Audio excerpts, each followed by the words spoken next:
Merhabalar, mutfağıma hoş geldiniz. Bugün mutfağımda, ev ortamında, tavada kuru yufka yapacağız. Ben buraya unu eledim. Şimdi bardak ölçüsüyle yoğuracağım, kabaktıracağım ki size tam bir ölçü verebileyim.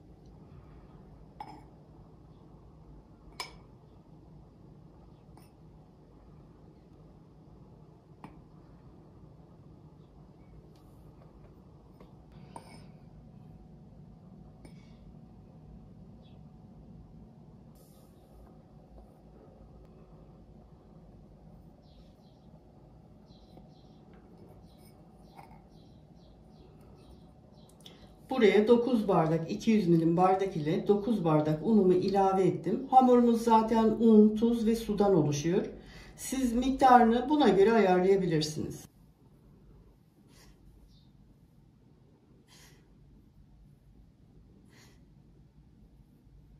4 çay kaşığı tuz ilave ettim. Şimdi yavaş yavaş su ilavesiyle hamurumuzu yoğuralım.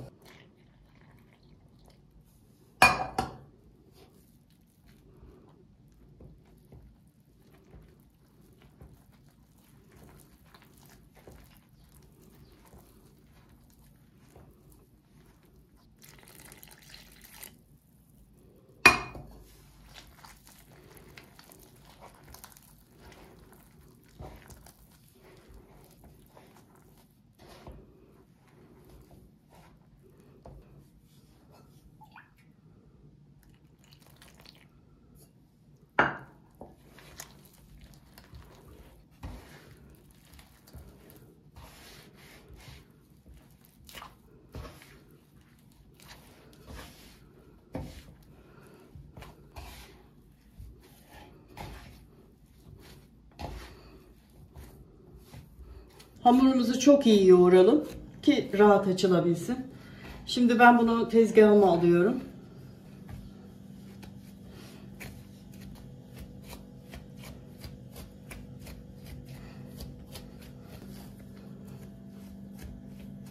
Bakın kıvamı da tam böyle oluyor arkadaşlar.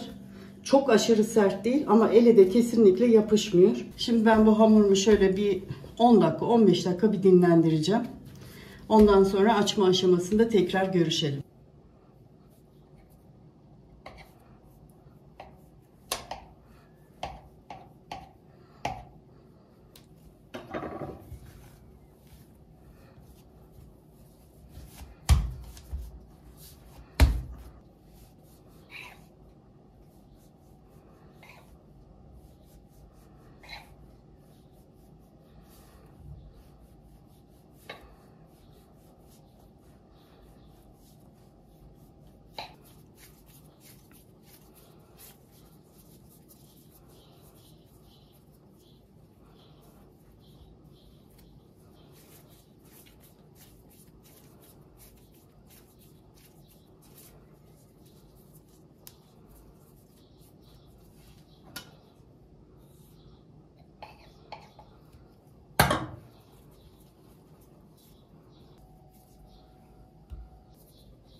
Evet, yufkalarımız pişti arkadaşlar.